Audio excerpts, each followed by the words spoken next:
Welcome back. I'm Pragya Mishra and I'm the AVP of Customer Success and Operations at Courseplay. Courseplay is a 360-degree employee growth platform. We have Surbhi Diwan. Surbhi is a seasoned HR leader with 20 years of experience scaling businesses and driving employee success across diverse industries. She is currently associated with Ashiana Housing Limited as the Vice President of HR. Hi, Surbhi. Welcome to today's talk. Thank you so much for being with us. Hi, Pragya. Thank you so much and appreciate the opportunity given by Courseplay. Look forward to the interaction. The main, let's say, 2-3 key metrics that you feel will help you understand the performance of this individual. So at Ashiana, what we follow is a simple Kirkpatrick model for training. So before an individual is sent into our training program, we understand what are the 2 competencies that we'd like to address. A, we should have a clarity on that. We should not be signing up for more than 2 or 3 competencies that we want to address. So that, it's a simple thing. If you try and set a lot of competencies to be addressed in one single training, you'll not get a clear outcome. So it's best to opt for at least 2 and not more than 2 competencies. Get a pre-training rating for the individual before you send them to a particular training or a coaching session. Have a conversation with the coach to tell them that these are the areas of development you'd like the person to hone on and develop and scale up in that particular subject. Get more understanding and be able to use those tricks and tools and tips to their day-to-day operation.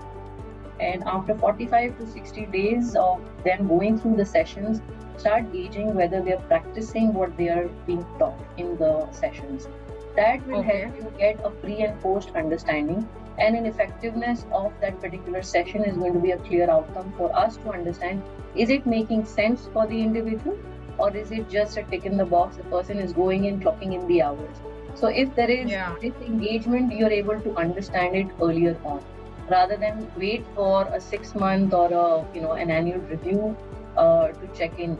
So a healthy check-in time period is going to be 45 to 60 days after they've attended a session. Yeah. And in case there is a requirement for course correction, maybe they didn't like the interaction with the coach or the mentor, or the particular subject was not being delivered correctly, maybe figure out an alternate, what needs to be fixed. So course correction can be done earlier than later. Yeah, that makes a lot of sense. If you're reviewing it after 45 to 60 days, you are actually able to understand from both the angles whether the learner is learning it and whether the coaching is happening in the correct way or not. Correct. Plus, what we also do is, so a lot of times managers will have the tendency to say that, okay, I just have to give a rating on a scale of 10, let me do that. And HR ends up, or the L&D person in the team says, all right, just give me the rating, right? We should not be in that hurry. We should, in fact, take a little bit more time and say, can you substantiate with examples of how and where you've seen this person? For example, one of my team members went in for a training on delegation. Now, I did get a good feedback that yes, work is happening and they're doing better, they're managing the team better. So I had to go back and ask and probe, the reporting manager. And I was told that please give me an example of how they delegated tasks earlier and how are they benefiting from the training. How is it that they are now delegating better? So I was able to give back real-time scenarios of how tasks are being briefed. What's the actual difference? What are the tools that they learned?